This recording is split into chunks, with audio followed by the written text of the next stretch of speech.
going to be an uphill battle because, I mean, not only does this guy say insane things and do people follow the insanity Wayne LaPierre of the NRA says, but they have massive amounts of money backing them, and they have politicians who are simply paid off to listen to them. Well, it's a classic example, actually. I think this is like the kind of like flip version. Like Heather was talking about, politicians like a Bloomberg or people in the donor class who maybe they have great views on marriage equality, gun safety, whatever, and they truly will do nothing to help generate opportunity, close extreme inequality. This is like the even uglier cousin of that. This is basically just a gun industry front group that plays off of a small, tiny groups of people's extreme paranoia, fear, and racism to drum up intense pressure on politicians from both a grassroots level and then just through funneling money to their campaigns. And I think, though, frankly, the amount of money that Bloomberg is laying out, I think that probably does start to change the equation a little bit. Well, unfortunately, not quite yet. Like we just maybe spoke down about, the road. Special elections, things like that. It's been helpful so far, and hopefully it continues to grow and gain momentum. 2014 will definitely be the election to watch in terms of gun control. That's what Cliff says. However, Thursday night, this past Thursday, Congress passed the first federal legislation addressing firearms since the tragedy in Newtown, Connecticut. You might think that these new laws would tighten federal restrictions aimed at preventing criminals from getting guns. However, the reality is every single one of these laws that were put in this legislation are ones that are completely promoted by the NRA. And they actually weaken federal firearm laws. Six gun provisions were from Think Progress. 6 gun provisions were passed as riders attached to the resolution funding the government through September on Thursday. While all 6 had been federal law since 2004, and each was approved by Congress on a year-to-year basis, now 4 of those 6 provisions that the NRA are for are now permanent. These provisions include, number 1, limited enforcement tools against crooked dealers. This rider would prevent the ATF from shutting down gun stores due to a lack of business activity, which is usually a sign of criminal sales. Number 2, it would shield gun dealers who lose their guns. This legislation precludes any federal law that requires gun retailers to count their guns and submit the results as a mechanism of determining whether any weapons have been lost or stolen. So, if there's a store out there that just happens to lose these guns, there's no accountability for it. I wonder whose hands these lost guns fall into. I just want everybody to reflect for a second on the great interview Matt did last week with Tors Eklund, who's the attorney for the AT&T, I don't even know the right word to call him because he's not a hacker. The guy who accessed publicly available AT&T information. He pointed out a security flaw. Pointed out a security flaw in their system, which was AT&T's responsibility, and now is facing 3 years in prison. Now you have gun laws written specifically. Let's just really hit that home. And Tina Dupuis actually had a great article on this that specifically shield people who make their living selling guns from any consequences from, in the best case scenario, being grossly negligent with a product whose very design is to kill people.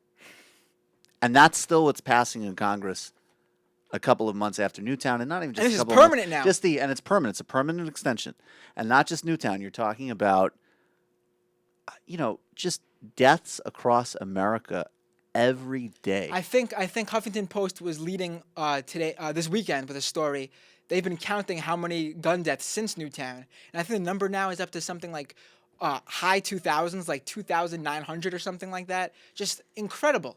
It's really stunning. And I mean, I was saying earlier, I was going off of what Cliff said of 2014 being the year of reckoning, but you're absolutely right that clearly it's not kicked in yet, and this is just.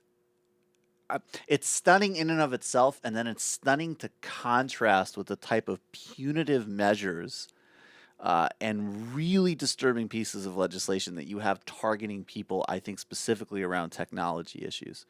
The contrast is shocking and tells you everything you need to know about what's wrong and skewed in today's politics, frankly. So exactly, basically what they're saying is, guns are not that dangerous. You know, we could have lax laws on guns, but if you find a way into a computer system that might have just been left open by some company whose lax care for their customers' privacy just doesn't seem to bother them that their customers' information is out there. If you just happen to stumble across that security flaw in their system, you are more dangerous than someone who could be mentally ill or just has just has this gun illegally. That's absolutely right. And follow the logic even more, which is that, and what's the similarity?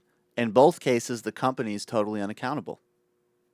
In both yes. cases, the company is totally unaccountable. And that's everything you need to know.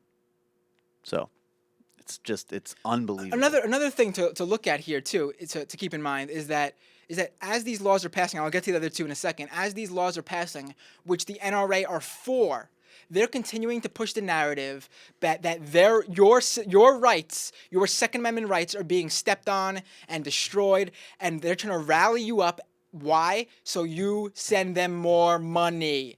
That's what they're doing. They're getting exactly what they want. There's not been one law passed that they have not approved of in terms of gun laws since Newtown.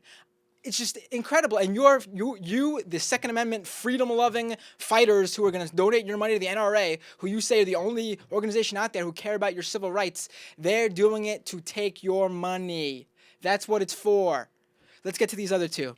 Number 3, interfere with the ATF gun trace reports. The ATF is now mandated to include in any reports concerning its tracing of guns back to crime that trace data cannot be used to draw broad conclusions about firearm-related crimes. Academics use this data to do work on guns and have used trace data to firmly establish that several firearm regulations effectively prevent the spread of guns to criminals.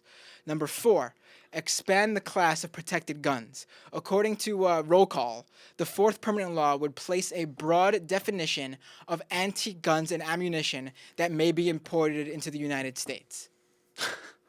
I mean, 4 laws now that were at least looked at every year, they passed, but at least they were looked at every year, are now permanent after Newtown, when NRA is pushing the story that after Newtown they're being attacked, yet they're getting their way on what they want, with what they want. To give you an example of this, the package on actually tightening gun laws, the one that includes imposing universal background checks and harsher penalties on gun traffickers, that right now is facing a tough fight on the Senate floor because of over disagreements on the consequences of how to enforce background check provisions. That's right. So these 4 laws that the NRA are completely cool with are being pushed through really quickly. No problem. They're now permanent. Yet we can't actually get past one law that the NRA actually doesn't like. That's exactly after Newtown. right. It's just That's exactly right. And it's a paralysis of a process. And I think, though, again, I agree with Cliff, and my read is that in 2014 you will start to see some electoral consequences for this. But it's one of the most cynical and disturbing displays of political influence imaginable, and it's just disgusting. And I mean, what more can you say? As Matt says, right after Newtown, you can't even pass the most basic things, and these horrific riders are getting flown through the Senate as we speak. It's pretty stunning. But keep on sending your money to the NRA, folks. They need it. They need all the help they can get. They need it. They don't, because I'll tell you what, because the NRA is the only thing stopping Ban Ki-moon from going directly to your house and taking away your gun. Of course. Because, that definitely will happen. If happen. you weren't doing target practice on, like, old cans of baked beans, I know that personally I wouldn't be able to ride the subway every day. My freedom would be gone. When I look at when I look at the amount of people, just period, who have been killed by guns, and I look at the amount of times the United Nations have entered my home illegally and just interfere with my life, it's important to realize just how much more the UN invading your home affects your everyday life. No, I know. I mean, I think we can kind of really lose track of the bigger ball here. But if we look at, like, the backs of cereal boxes, we recognize the one world government is going to take us over and sterilize us. I think that puts things in perspective. I'll guarantee if we polled our listeners right now about how many people have had their families' lives or their own lives affected by guns, and how many people have had their lives affected by the United Nations breaking into their home and jumping all over their civil liberties and rights. When we look at the percentages, pretty sure guns will come out on the bottom of that one. Of course.